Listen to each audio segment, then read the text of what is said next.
When I'd introduced Herr Gerhardt, the wealthy and powerful man, and trophy wife 4 to my parents, there'd been blatant disdain for my sickly mother's orthopedic shoes, for my father's gray sweater and slacks, for their low aspirations and high moral code. Until that moment, I had considered ourselves well off, privileged, and lucky. My father had built a successful insurance agency from scratch.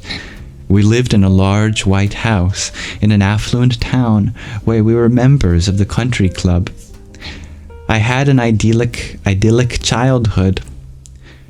But to the Gerhardts, people like us were pawns, to be pushed around, sheep to be led, who could never aspire to their world of the super-rich, the gang of thieves who had taken control, who never paid taxes as a matter of pride, and who made all the decisions.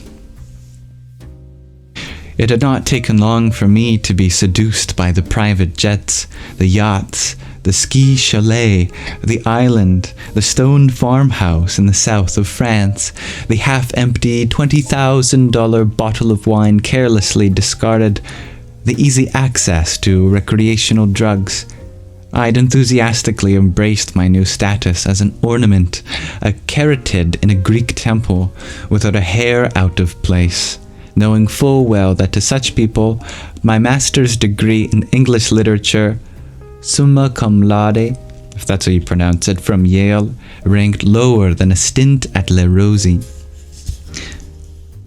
What did it matter? I had won the lottery. Helmut Gerhardt, CEO, master of the universe, took a stance at the floor-to-ceiling blue glass, his back to me, staring ahead as if assessing the expanse of the cosmos and what his cut might be, or simply contemplating the acquisition of the gleaming buildings across the four-lane thoroughfare. We were ensconced in a plush wood-paneled conference room on the 15th floor of an office building in Gurgaon, a fancy suburb of the capital. Gurgaon, I'm not sure how to pronounce this either, marketed itself as a financial and technology hub that provided businessmen with critical access to members of parliament and lesser politicians who swarmed the capital perpetually in search of funding sources. Gerhardt had made his fortune by plundering the planet of its treasures and leaving devastation behind, and now he had his eye on plundering the ocean floor. Grab anything you can get your hands on was his self-righteous, Calvinistic work ethic, which he inculcated into his two sons, Jonas the pedophile, and Rory, my fiancé, the hapless suicide. "What do you want?" he barked in that heavily accented English of the Gestapo. This was the question he asked me when Rory and I began dating. "What do you want?" I'd wanted nothing then, but I did want something now. Hello, Shellyfish. "Money," I said.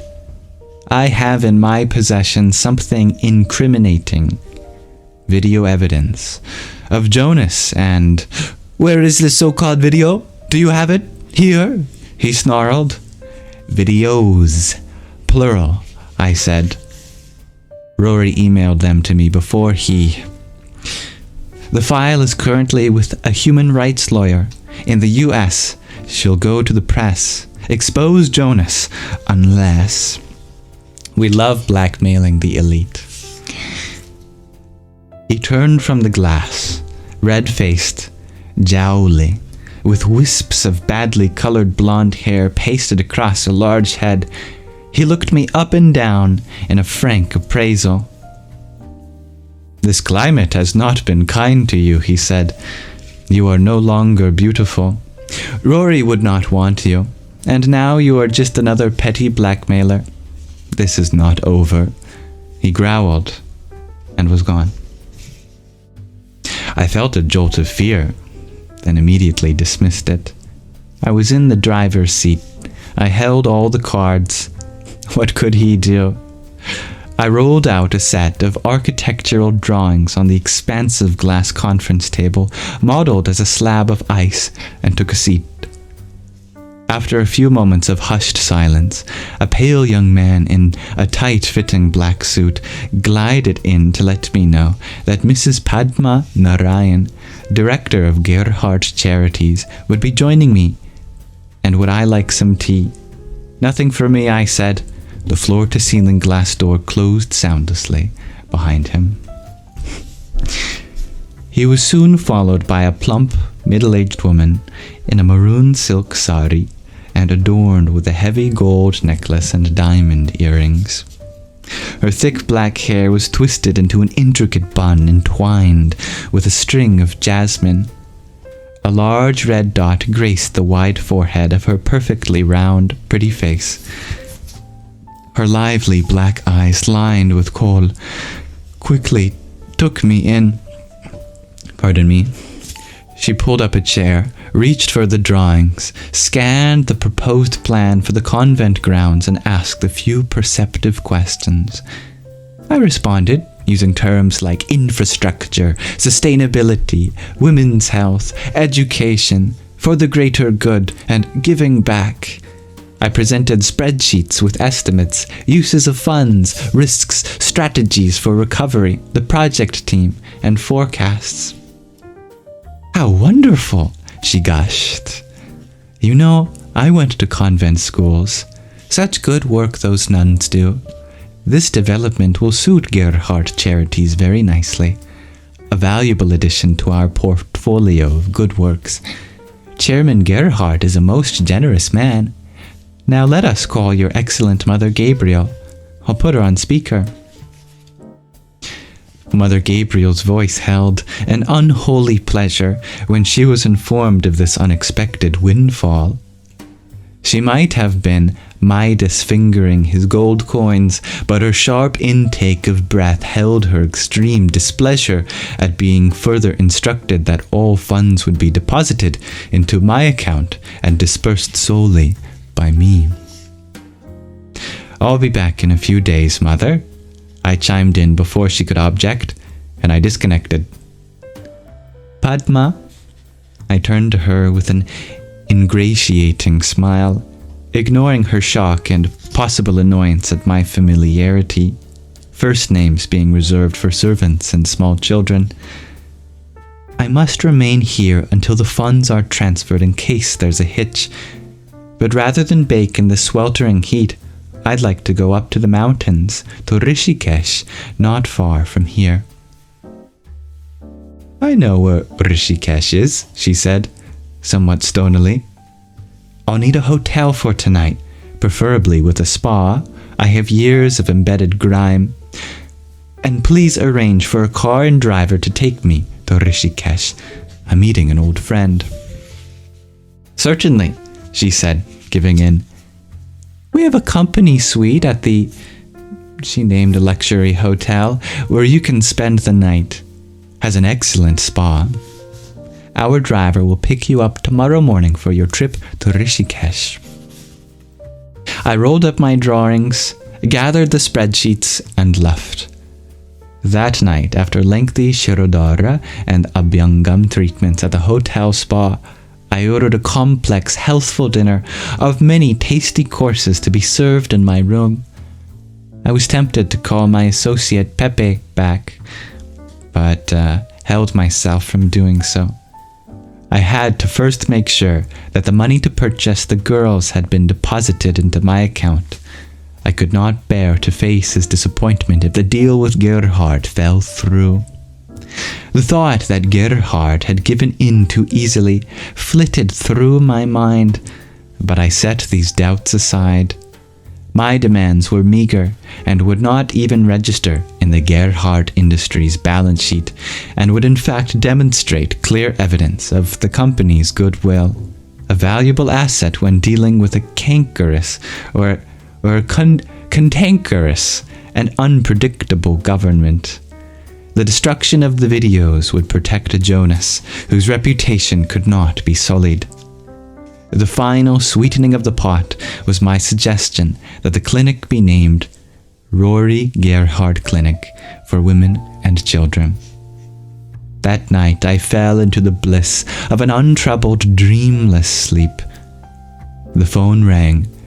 The limo that would take me to Rishikesh was downstairs, waiting. The morning was cool, the air fresh after heavy rains the night before. Jatayu, the driver, was a dark, ascetic man in an incongruous orange and gold turban and matching jacket laden with epaulets and gold braid. He expertly maneuvered the silver SUV through the congestion of Delhi and on the open road past packed buses with passengers on roofs hanging off the sides alongside gunny sacks of melons, cabbages, and coconuts. I was in high spirits and nothing could dampen my mood. I happily hummed to myself and considered my next steps.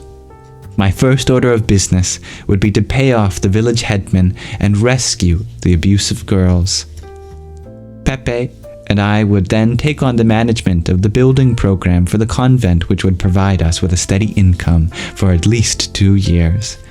We would find the girls a suitable home, and once they were settled, Pepe and I could return to civilization, to New York, to London, to a place where we could begin to live at last. After we had gone some distance, Jatayu wordlessly pointed to a sign that read, Kurukshetra, the site of another ancient Indian Holocaust, another world war thousands of years ago with a horrific number of casualties that also failed to end another world war. I opened the paperback, the Mandukya Upanishad, that Hari had given me, 12 short, impenetrable sentences followed by a lengthy commentary, none of which was accessible to me. I was not concerned. I was on my way to see Sid. He would know. He would explain. We sped north, gradually rising in elevation, and covered the 150 miles or so in good time. And that's the end of the 4th chapter of the 2nd part. But there is another layer to the story. This is not merely the story of human beings, but of gods and demons. Here is the layer of the story from the demon's point of view. The archdemon, Gerhard, his back to the woman, had not been assessing the cosmos or even hankering after real estate when he appeared to be salivating over the shiny buildings of Gurgaon. He was gloating over the ease with which he would stop her from remembering. It was laughable that this time archaic teachings were to be dredged up to revive her memory. Centuries ago, the boy, Rama, had been sent to defeat the great demon Ravana, who had kidnapped his beloved Sita. Handsome Ravana, a gentleman, a scholar, a musical genius, a great ruler loved by his people, handled his captive, gentle Sita with kid gloves. But in this cycle of darkness, of unprecedented violence, misery, and terror, demons were on the ascendant. Thus when he, Gerhard, the fiercest of all demons in all periods of time, took in the woman's stupid optimism, an American of course, he knew victory was certain and that the conquest of the 3 worlds was well within his reach. But when he turned to face the woman, he felt an uncharacteristic twinge of pity for her foolish smile of triumph at pulling a fast one on him. He would make her suffer. The gloves were truly off this time around. Gerhard smiled, setting off a tremor that reverberated for miles.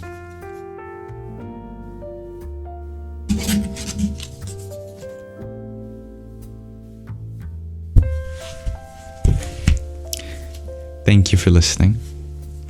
So, another episode in the story of our dear protagonist.